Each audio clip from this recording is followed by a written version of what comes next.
মানুষ বেঁচে থাকতে চাচ্ছে না কেন? কারণ একটাই যে সব কিছুই আছে, মানসিক প্রশান্তিটা আসলে নেই। আপনারা আমার ট্রিটমেন্ট নেওয়ার দরকার নাই, কারণ অ্যালুমিনিয়াম ফসফেট খাইলে কেউ কোনোদিন আমি দুইজন মানুষকে মুক্ত করে দিয়ে গেলাম, দুইটা ফ্যামিলিকে। একটা হচ্ছে আমার ওয়াইফের ফ্যামিলি প্লাস আমার বাবা মা। মানুষ বেঁচে থাকতে চাচ্ছে না কেন? কারণ একটাই যে সব কিছুই আছে, মানসিক প্রশান্তিটা আসলে নেই। নবী করিম সাল্লাল্লাহু আলাইহি সাল্লাম বলেছেন, লাইসাল গিনা বিকাসরাতিল আরদ। পৃথিবী তথ্য প্রযুক্তির উন্নতির চরম শিখরে পৌঁছে যেতে পারে, নানা রকমের আবিষ্কার দিয়ে পৃথিবীর মানুষের জীবনযাত্রাকে পানির চাইতে সহজ করে ফেলা হতে পারে, বাট এর কোনোটি মানুষকে সুখী করবে না, এর কোনোটি মানুষকে মানসিক প্রশান্তি এনে দিবে না। ওয়ালাকিন্নাল গিনা গিনান নাফস। নবী করিম সাল্লাল্লাহু আলাইহি সাল্লাম বলেছেন, এই সচ্ছলতা, এই উন্নয়ন, এটা আসলে প্রকৃত সচ্ছলতা নয়। আসল এবং প্রকৃত সচ্ছলতা হলো মানুষের মানসিক প্রশান্তি। একজন মানুষ তার তেমন কিছু নেই কিন্তু তিনি মানসিকভাবে খুবই সুখী, এ লোকটা সত্যিকারের সুখী। আরেকজনের সবই আছে বাট মানসিকভাবে তিনি সুখী নন, এ লোকটা প্রকৃত অর্থে সুখী নন।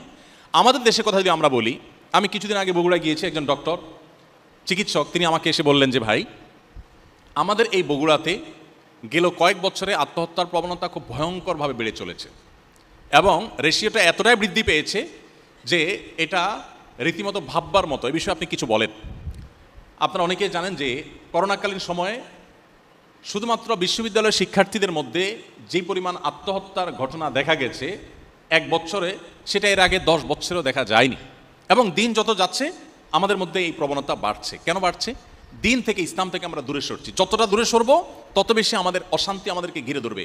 ডিপ্রেশন এখন ঘরে ঘরে, ডিপ্রেশন এখন জনে জনে, এখন প্রতিটা মানুষ কম বেশি ডিপ্রেসড।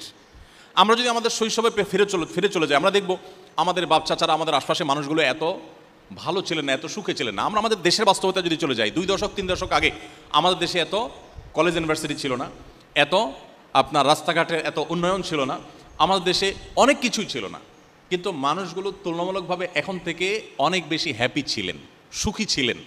আত্মহত্যা এটা কালে ভদ্রে হতো, এখন যেরকম দেখা যাচ্ছে সকাল বিকাল এরকম হতো না।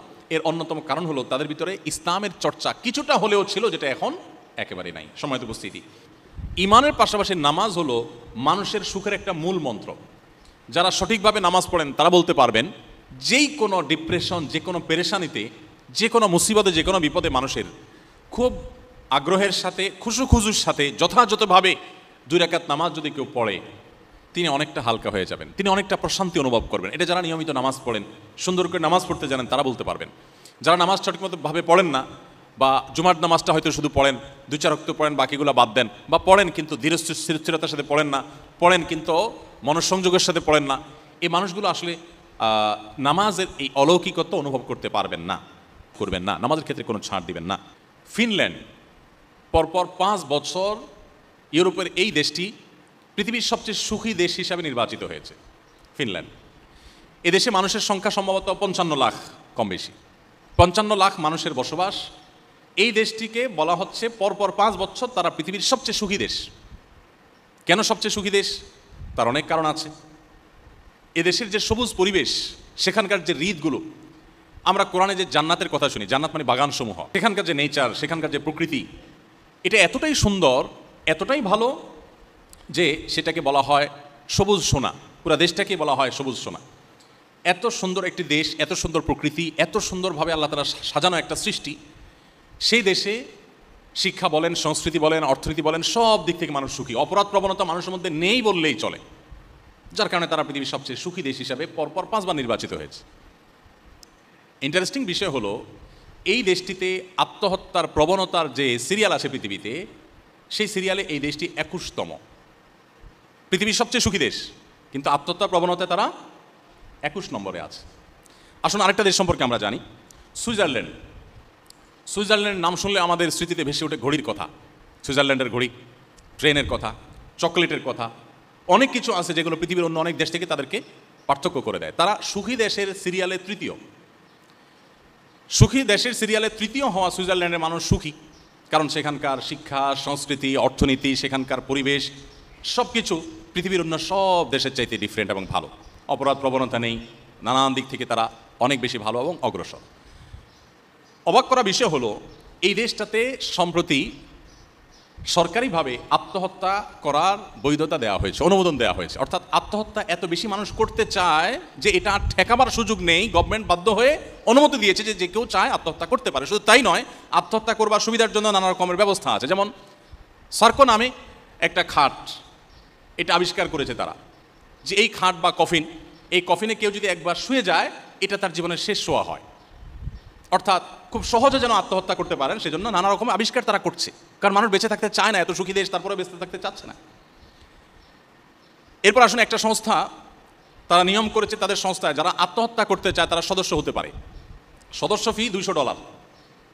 $200 দিয়ে সদস্য হওয়ার পর তিনি আত্মহত্যা করবেন, এই সংস্থা তাকে আত্মহত্যা করতে সাহায্য করবে। তার আত্মহত্যা যদি সাকসেস হয়, সফলভাবে তিনি যদি আত্মহত্যা করতে পারেন, তাহলে আগেভাগে তার সম্পদ থেকে লিখিত দিয়ে যাবেন $7,000 তাকে পেমেন্ট করতে হবে। কিসের জন্য? মরার জন্য। পৃথিবীর সবচেয়ে তৃতীয় সুখী দেশের কথা বলছি।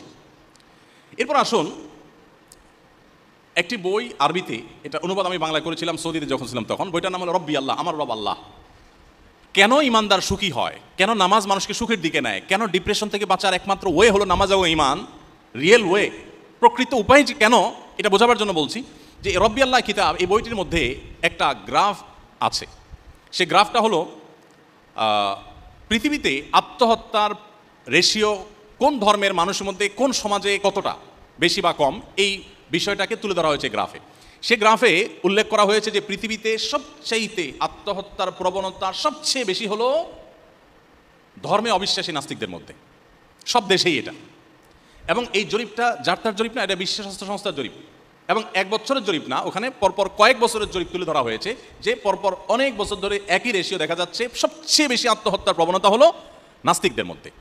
এরপর মজার বিষয় হলো সবচেয়ে কম আত্মহত্যার প্রবণতা হলো মুসলমানদের মধ্যে। পৃথিবীতে কয়েক বছরের জরিপ তুলে ধরা হয়েছে, পৃথিবীতে সবচেয়ে কম আত্মহত্যা হয় মুসলমানদের মধ্যে।